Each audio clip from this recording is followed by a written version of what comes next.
multi-billion-dollar scheme designed to make him the king of crypto. Over 100 years in jail. That's the sentence Sam Bankman-Fried could face after being found guilty of one of the biggest financial frauds in history. The trial on SBF wrapped up last week, 1 year after his crypto empire crumbled to the ground. A New York jury determined he stole billions of dollars of customers' funds from his crypto exchange FTX. In this video, we break down the trial, its outcome, and explain why it matters to you and the whole industry. Before we start, if you like our content, don't forget to hit the like button and subscribe. I'm Giovanni, and this is a Cointelegraph report.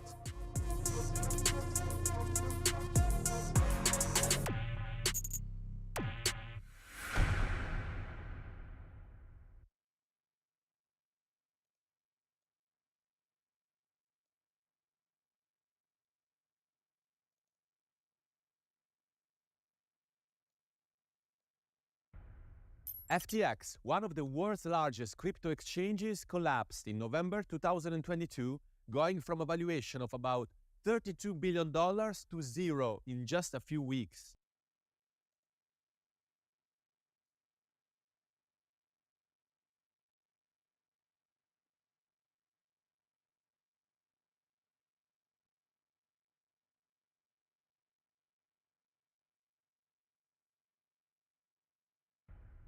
FTX, one of the world's largest crypto exchanges, collapsed in November 2022, going from a valuation of about $32 billion to zero in just a few weeks. Here is a quick refresher on how that happened. FTX founder Sam Bankman-Fried transferred large amounts of customer funds from the exchange to his own trading firm Alameda Research.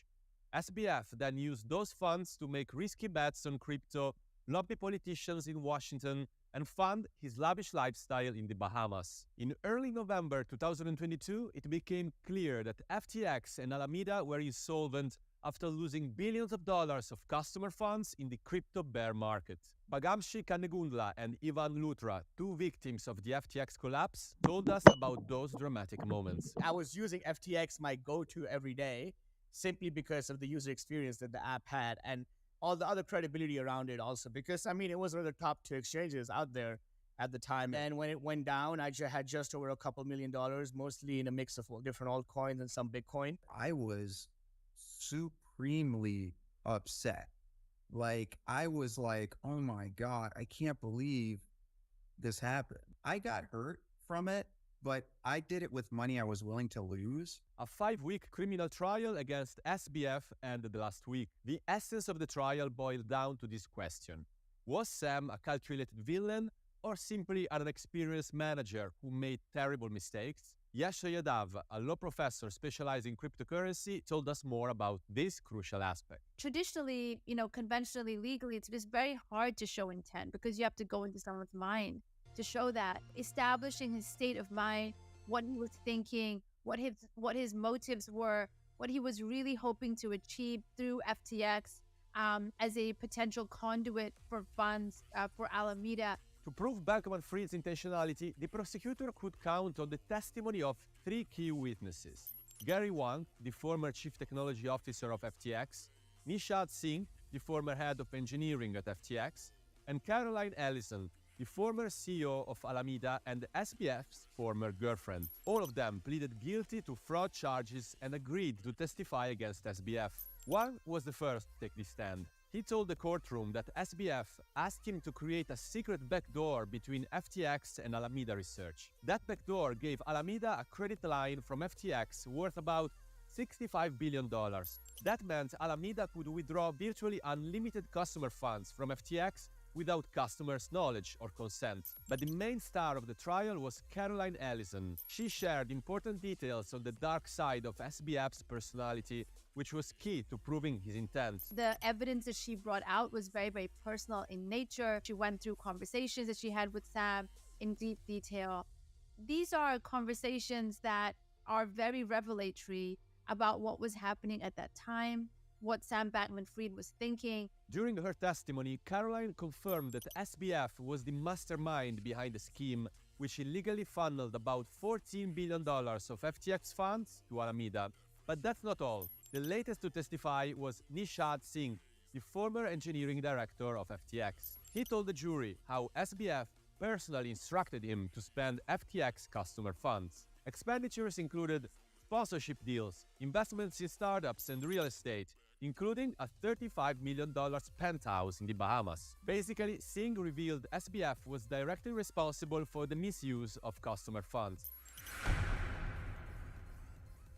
In the first phase of the trial, the defense team tried to undermine the witnesses' credibility. Since they were working with the prosecutor, probably in exchange for a lighter punishment for themselves, they shouldn't be trusted. This was a key part of the defense line. Then, the moment many were waiting for finally came. SBF himself took this stand to defend himself. Once again, he tried to convince the jury he did not intentionally defraud customers. He just made a terrible mistake. The defense needed him to make a connection with the jury on a human level that could convince the jury that, in fact, he was someone who was not dishonest, who could be trusted, who was fundamentally a good person, but who ultimately made some very bad mistakes. But SBF's decision to testify seemed to backfire when the prosecutors started asking him questions, many of which remained unanswered. He came across as trying to avoid answering questions. He argued in many cases that he just couldn't remember. The judge told him off for not answering the questions properly. In the end, the verdict came unexpectedly quickly. SBF was found guilty of all charges. The final sentence will be announced on March 28 next year, and it could mean a maximum prison term of 110 years for Sam.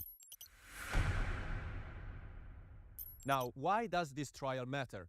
For those who lost money, the verdict on SBF may not be the final chapter. There is an ongoing bankruptcy process that may offer a chance for FTX customers to get some of their money back. Also, the verdict brings a sense of justice to those who lost their life savings because of SBF. For folks that lost money, this is a moment of catharsis, right? This is a moment of emotional justice in a way, that they are seeing someone that is supposed to have been the architect of their misfortune being brought to court, being held accountable. Also, the trial of SBF marks the end of one of the darkest chapters in the history of crypto. Just over a year ago, Sam Bankman-Fried was seen as the golden boy of crypto. He managed to win the trust of policymakers, investors, and celebrities. The FTX collapse shattered that trust and cast a shadow over the entire crypto sector. Now, the path to recovery is not an easy one.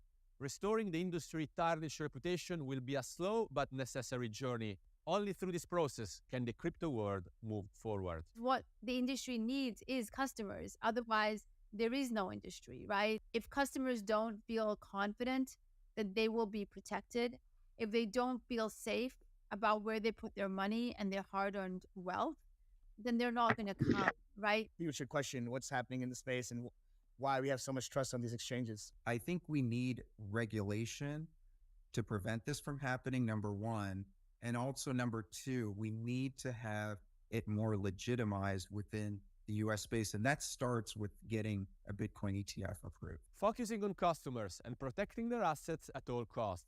That's the key takeaway the crypto industry should learn from the SBF saga. Some say that can be achieved through more clear, stringent regulation. Others think it can be achieved by making the industry more decentralized and less reliant on centralized entities like FTX. A combination of both is likely needed to ensure there won't be another SBF. That's all for today's video. If you enjoyed it, please leave a like and subscribe to our channel. I'm Giovanni, your host.